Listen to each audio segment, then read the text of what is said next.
आज हम लोग क्लास 11 केमिस्ट्री के इलेक्ट्रोमैग्नेटिक रेडिएशन के बारे में स्टडी करने जा रहे हैं। तो इससे पहले हम ये समझें कि इलेक्ट्रोमैग्नेटिक रेडिएशन या इलेक्ट्रोमैग्नेटिक वेव पर डिस्कशन की बात आई कैसे। हम लोगों ने देखा होगा पहले कि रदरफोर्ड ने जो मॉडल दिया था, उस मॉडल में रदरफोर्ड ने ये कहा था कि जो भी नेगेटिवली चार्ज्ड इलेक्ट्रॉन्स हैं वो एक क्लोज्ड सर्किट पर, न्यूक्लियस के चारों तरफ एक क्लोज्ड सर्किट पर ये इलेक्ट्रॉन रोटेट करते हैं। ठीक है, तो मैक्सवेल साहब ने कहा और रदरफोर्ड साहब ने ये भी कंसिडर किया था कि इलेक्ट्रॉन एक पार्टिकल की तरह है, एज पार्टिकल। तो इस पर मैक्सवेल साहब ने कहा था कि अगर किसी चार्ज पार्टिकल को किसी दूसरे चार्ज पार्टिकल के चारों तरफ रोटेट कराते हैं तो इस प्रोसेस में इस चार्ज पार्टिकल एक विशेष तरह का एक्सेलरेशन जनरेट करेगा, एक्सेलरेशन को फॉलो करेगा। एक्सेलरेशन कैसे होगा? क्योंकि ये सर्कुलर पाथ है, सर्कुलर पाथ होने से इसके हर पॉइंट पर लीनियर वेलोसिटी चेंज होगी और वेलोसिटी में चेंज होगी तो वेलोसिटी को जब डिवाइड करेंगे टाइम से, क्योंकि चेंज होने में कुछ टाइम लगेगा, एक पॉइंट से दूसरे पॉइंट तक जाने में कुछ टाइम लगेगा, तो चेंज इन वेलोसिटी को अगर टाइम के रेस्पेक्ट में कैलकुलेट करेंगे तो हमें एक्सेलरेशन मालूम होगा। तो मैक्सवेल साहब ने यही कहा कि जब कोई चार्ज पार्टिकल रोटेट करता है किसी दूसरे चार्ज पार्टिकल के चारों तरफ तो इस प्रोसेस में एक्सेलरेशन जनरेट होता है, जिससे क्या होगा, ये इलेक्ट्रॉन एनर्जी रिलीज करेगा। तो हम लोग क्या देखे थे कि फाइनली वो स्पाइरल पाथ फॉलो करेगा and it will collide with nucleus, जिसके कारण एटम का विनाश हो जाएगा। ठीक है, तो एटम का विनाश हो जाएगा जो कि इम्पॉसिबल है, जो कि सही नहीं है, जिसके आधार पर रदरफोर्ड का एटॉमिक मॉडल फेलियर हो गया। तो रदरफोर्ड के एटॉमिक मॉडल के फेलियर होने के बाद जो हमें ज़रूरत पड़ी कुछ वैसे कॉन्सेप्ट्स की जिसके आधार पर हम एटम्स के नए मॉडल को फिर से प्रपोज कर सकें। ठीक है, तो टीनी पार्टिकल मॉडल के बाद, पार्टिकल इलेक्ट्रॉन के पार्टिकल समझने के बाद फिर जो नया मॉडल आया वो था बेस्ड ऑन इलेक्ट्रोमैग्नेटिक वेव और रेडिएशन। ठीक है, क्योंकि अभी तक जो भी एटम के जो भी हमें मीन्स रिलायबल जो भी प्रॉपर्टीज है वो प्रॉपर्टी हमें तभी समझ में आएगा, तभी उसको एक्सप्लेन कर सकते हैं जब इलेक्ट्रोमैग्नेटिक रेडिएशंस को समझें।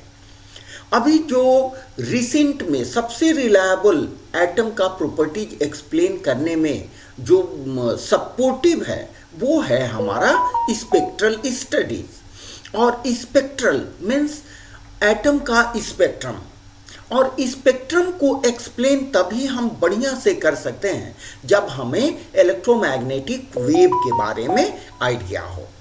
ठीक है, तो हम यहाँ देखें कि इलेक्ट्रोमैग्नेटिक वेव होता क्या है। देखिए, after failure of Rutherford nuclear atomic model, Rutherford के न्यूक्लियर एटॉमिक मॉडल के फेलियर होने के बाद न्यूटन साहब ने अपना कॉर्पस्कुलर थ्योरी ऑफ लाइट दिया। इसमें भी न्यूटन ने जो भी लाइट को टीनी पार्टिकल्स, लाइट के इसमें भी वेव के बदले कॉर्पसेस को कंसिडर किया गया था, टीनी पार्टिकल्स को कंसिडर किया गया था, और ये भी एक्सप्लेन नहीं कर सकता था एटम के प्रॉपर्टीज का, लाइक स्पेक्ट्रल स्टडीज का। तब उसके बाद क्या हुआ, उसके बाद मैक्सवेल साहब ने अपना इलेक्ट्रोमैग्नेटिक रेडिएशन का थ्योरी, इलेक्ट्रोमैग्नेटिक रेडिएशन का प्रिंसिपल प्रपोज किया। ये प्रिंसिपल आधारित था, इस बात पर बेस्ड था कि मैटर का सब्सटेंस के साथ इलेक्ट्रोमैग्नेटिक वेव का मीन्स लाइट का इंटरैक्शन होता है। ठीक है, और ये इंटरैक्शंस क्रिएट करता है इलेक्ट्रोमैग्नेटिक रेडिएशन को। जिसके आधार पर हम एटम के मैक्सिमम प्रॉपर्टीज को एक्सप्लेन कर सकते हैं। देखिए, after failure of Rutherford nuclear atomic model and corpuscular theory of light given by Newton, Maxwell proposed electromagnetic wave theory। Maxwell ने इलेक्ट्रोमैग्नेटिक वेव थ्योरी को दिया। ये वेव थ्योरी किस चीज पर आधारित था? It was based on interpretation of matter with light. Matter का लाइट के साथ क्या इंटरैक्शन होता है, इस पर आधारित था। और ये एटम के मैक्सिमम प्रॉपर्टीज को बिल्कुल सही ढंग से सिग्निफिकेंट वे में एक्सप्लेन कर सकता था, विच significantly provided explanation to the maximum properties of atom। Atom के मैक्सिमम प्रॉपर्टीज को ये एक्सप्लेन कर सकता था। तो अब सवाल ये उठता है कि what was that electromagnetic radiations। तो इलेक्ट्रोमैग्नेटिक रेडिएशंस हैं क्या? इसके बारे में मैक्सवेल साहब ने कहा कि जब किसी चार्ज्ड पार्टिकल को दूसरे चार्ज पार्टिकल के चारों तरफ रोटेट कराते हैं अंडर एक्सेलरेशन, तो उससे दो फील्ड का क्रिएशन होता है। यहाँ देखिए फिगर में दिखाया गया है, एक magnetic field and next one is electric field. ये दोनों इलेक्ट्रिक और मैग्नेटिक फील्ड एक दूसरे के परपेंडिकुलर होते हैं, एक दूसरे से राइट एंगल पर होते हैं, और जिस डायरेक्शन में वेव मूव कर रही है, जिस डायरेक्शन में वेव का मूवमेंट हो रहा है, उस डायरेक्शन से भी दोनों लंबवत होते हैं, परपेंडिकुलर होते हैं, राइट एंगल पर होते हैं। ठीक है, यहाँ आपको मैग्नेटिक फील्ड और इलेक्ट्रिक फील्ड को दिखाया गया है। देखिए, ध्यान से देखें, ये दोनों एक दूसरे के परपेंडिकुलर है। ठीक है, ये वेवलेंथ को एक्सप्रेस किया गया है। ठीक है, अब देखें यहां मैक्सवेल साहब ने क्या कहा था? When electrically charged particle moves under acceleration, जब इलेक्ट्रिकली चार्ज पार्टिकल एक्सेलरेशन के अंडर में मूव करता है तो इससे ऑल्टरनेटिंग इलेक्ट्रिकल और मैग्नेटिक फील्ड निकलता है। ऑल्टरनेटिंग का मतलब हुआ, देखिए यहाँ पर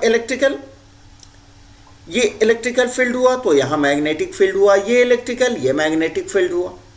ठीक है, ऑल्टरनेटिंग इलेक्ट्रिकल और मैग्नेटिक फील्ड का फॉर्मेशन होता है, और ये दोनों फील्ड वेव के रूप में ट्रांसमिट होते हैं, ट्रैवल करते हैं, जाते हैं, transmitted in the form of waves, and these are called electromagnetic waves और इलेक्ट्रोमैग्नेटिक रेडिएशन।